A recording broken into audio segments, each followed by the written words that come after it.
Good morning student, स्वागत है आप सभी का ऑनलाइन क्लास में। देखिए, आज हम पढ़ेंगे चैप्टर फर्स्ट का passage number 6। In the evening A change came over her. In the evening, शाम के समय, ए चेंज, चेंज का अर्थ होता है बदलाव, केम ओवर हर, उसमें एक परिवर्तन आया। किस में आया? दादी जी में। ठीक है। सी डिड नॉट प्रे, उन्होंने प्रार्थना नहीं की। She collected the women, she collected the women, उन्होंने महिलाओं को एकत्रित किया। ऑफ द नेबरहुड, कहा कि पड़ोस की महिलाओं को।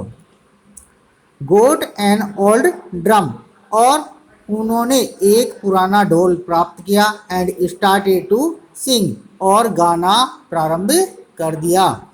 For several hours she thumbed the sagging skin of the depleted drum and sang of the home coming of warrior. कि फॉर सेवरल आवर्स, कई घंटों तक, सी थम्पड, देखिए थम्पड का अर्थ होता है बजाना। द सैगिंग, सैगिंग का अर्थ होता है झोलदार। स्किन्स, स्किन्स यानी कि त्वचा को, यानी कि वो झोलदार चमड़े की त्वचा को थाप मारती रही या बजाती रही। ऑफ द डिल्पिडेटेड, डिल्पिडेटेड का अर्थ होता है जीर्ण अवस्था में या जर्जर अवस्था वाले ड्रम यानी कि ढोल को।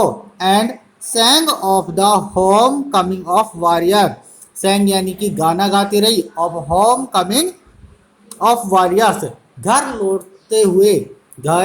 लौटते हुए योद्धाओं के लिए। ठीक है। We had to persuaded her, हमें उन्हें मनाना पड़ा। To stop, to avoid over straining, देखिए ओवर स्ट्रेनिंग का अर्थ होता है अत्यधिक तनाव से बचने के लिए। कि अत्यधिक तनाव से बचने के लिए हमें क्या करना पड़ा? उन्हें रोकना पड़ा। क्लियर है ना? और ये डिल्पिडेटेड, यहाँ लिखा हुआ है डिल्पिडेटेड, इसका अर्थ होता है जीर्ण अवस्था। क्या अर्थ होता है? जीर्ण अवस्था। क्लियर? आगे देखिए, that was the first time, यह पहली बार था। सिंस, जब, I had known her that, जब मैंने उनको जाना था।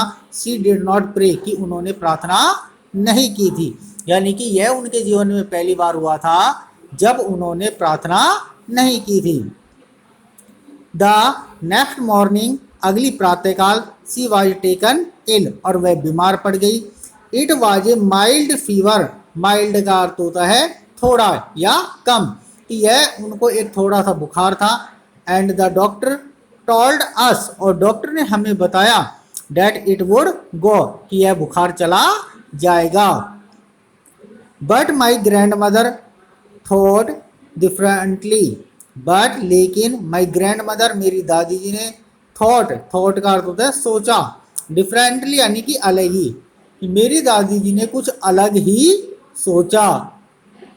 सी टोल्ड अस डैट, उन्होंने हमें बताया कि हर एंड वाज नियर, कि अब उनका अंत नज़दीक था।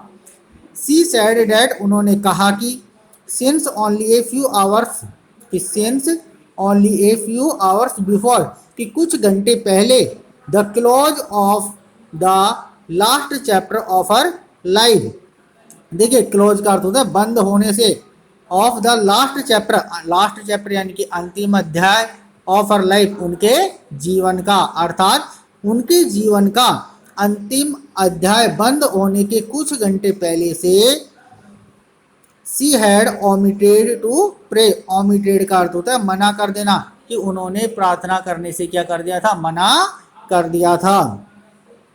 She was not going to waste any more time, कि वह अब अत्यधिक समय बर्बाद नहीं करना चाहती थी। वेस्ट का अर्थ होता है बर्बाद, कि अब वह अत्यधिक समय बर्बाद नहीं करना चाहती थी। टॉकिंग टू अस, हमसे बात करके। वी प्रोटेस्टेड, प्रोटेस्टेड का अर्थ होता है विरोध करना, कि हमने विरोध किया। बट लेकिन, सी इग्नोर्ड, इग्नोर्ड का अर्थ होता है उपेक्षा करना, कि उन्होंने उपेक्षा कर दी। अवर प्रोटेस्ट, किसकी? हमारे विरोध की, यानी कि हम जो विरोध कर रहे थे उन पर उन्होंने क्या ध्यान नहीं दिया। सी ले पीसफुल्ली, पीसफुल्ली का अर्थ होता है शांतिपूर्वक, वह शांतिपूर्वक लेटी रही। इन बेड, अपने बिस्तर पर, प्रेइंग, प्रार्थना करते हुए, एंड टेलिंग हर बीड्स, और अपनी माला को जपते हुए। इवन बिफोर, इससे पहले कि वी कुड सस्पेक्ट, हम कुछ संदेह करते, सस्पेक्ट का अर्थ होता है संदेह करना, कि हम कुछ संदेह करते, हर लिप्स स्टॉप्ड मूविंग, उनके होठ, मूविंग का अर्थ होता है हिलना, मूविंग का अर्थ क्या होता है हिलना, स्टॉप्ड यानी कि बंद हो गए, कि उनके जो होठ थे वो हिलना क्या हो गए, बंद हो गए। And rosary fell from her lifeless fingers, rosary यानी कि मनकों की माला, फेल यानी नीचे गिर गई, फ्रॉम हर लाइफलेस, देखिए लाइफलेस का अर्थ होता है निर्जीव, फिंगर्स यानी कि उंगलियों से, यानी कि जो मनकों की जो माला थी वो उनकी निर्जीव उंगलियों से नीचे गिर गई। A peaceful pallor, a peaceful, peaceful का अर्थ होता है शांतिपूर्वक, पैलर, पैलर का अर्थ होता है पीलापन, स्प्रेड ऑन हर फेस, उनके चेहरे पर फैल गया, पैलर का अर्थ होता है पीलापन। एंड और वी न्यू डेड, और हम जान गए, सी वाज डेड, कि वो क्या हो चुकी थी, वो मर चुकी थी। क्लियर। अब देखिए आगे देखते हैं।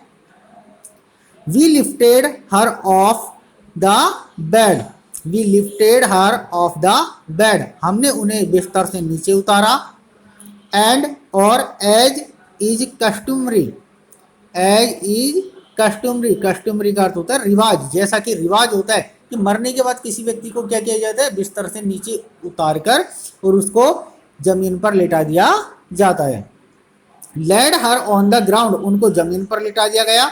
एंड कवर्ड हर, और उनको ढक दिया गया, विद ए रेड श्राउड, किससे, एक लाल कफन से। After a few hours of morning, देखिए यहाँ पे ये मॉर्निंग है, इसका अर्थ होता है विलाप करना, ठीक है, स्पेलिंग में डिफरेंट है, MOURNING, मॉर्निंग का अर्थ होता है विलाप करना। और कुछ घंटे विलाप करने के बाद वी लेफ्ट आर अलोन, हमने उन्हें अकेला छोड़ दिया। टू मेक अरेंजमेंट, अरेंजमेंट का अर्थ होता है व्यवस्था करना, और हम व्यवस्था करने में लग गए। फॉर हर फ्यूनरल, फ्यूनरल का अर्थ क्या होता है, उनके अंतिम संस्कार के लिए, या उनके शव को दफनाने के लिए। इन द इवनिंग, शाम के समय, we went to her room, हम उनके कमरे में गए। विद ए क्रूड स्ट्रक्चर, देखिए क्रूड स्ट्रक्चर का अर्थ होता है अर्थी, क्या लेकर के गए, एक अर्थी लेकर के गए। To take her, to be cremated, cremated यानी कि उनका दाह संस्कार करने के लिए या अंतिम संस्कार करने के लिए।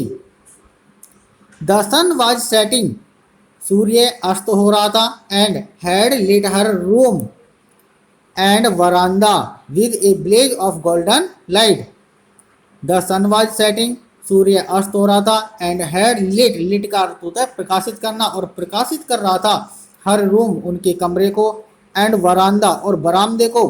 विद ए ब्लेज, ब्लेज का अर्थ होता है प्रकाश के कारण, ऑफ गोल्डन लाइट, कैसी, सुनहरे प्रकाश के कारण। वी स्टॉप्ड हाफ वे, हम आधे रास्ते में रुक गए। In the court yard, court yard का अर्थ होता है आंगन, कि हम आंगन के आधे रास्ते में रुक गए। ऑल ओवर द वरांदा, पूरे बरामदे में। एंड और इन हर रूम, और उनके कमरे में। राइट अप टू वेयर, ठीक वहां से। सी ले डेड, जहां पर वह मृत हुई थी। And stiff warped in the red shroud, और जहां पर उनको लाल कफन में लपेटा गया था। थाउजेंड्स ऑफ स्पैरोज, हजारों की संख्या में चिड़ियाएं।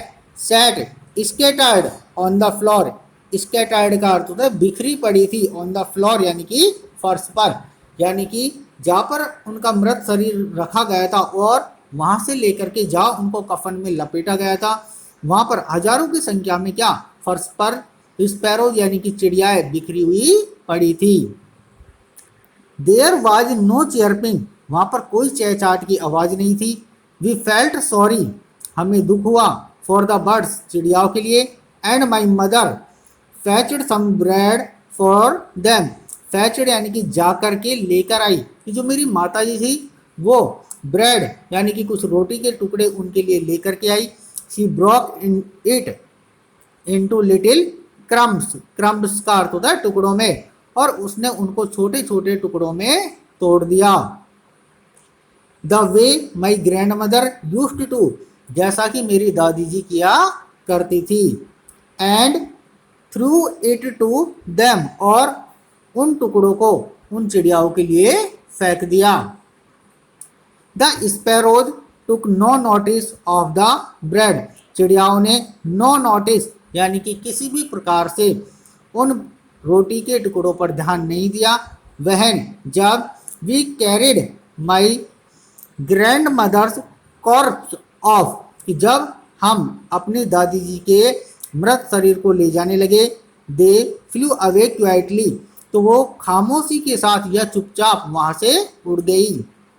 द नेक्स्ट मॉर्निंग, अगली सुबह, द स्वीपर, सफाई कर्मचारी, स्वेप्ट द ब्रेड क्रम्स, उन रोटी के टुकड़ों को साफ करके इनटू द डस्टबिन, कहाँ पे, कचरे के डिब्बे में ले गया। अर्थात अगली सुबह सफाई कर्मचारी आया और उसने डस्टबिन में उन रोटी के टुकड़ों को साफ करके डाल दिया। क्लियर? ये जो वर्ड मीनिंग है ये आपको अपनी कॉपियों में करने हैं। इसी के साथ में ये चैप्टर आपका समाप्त होता है और इसके जो क्वेश्चन आंसर है वो भी आपको करने हैं। थैंक्स।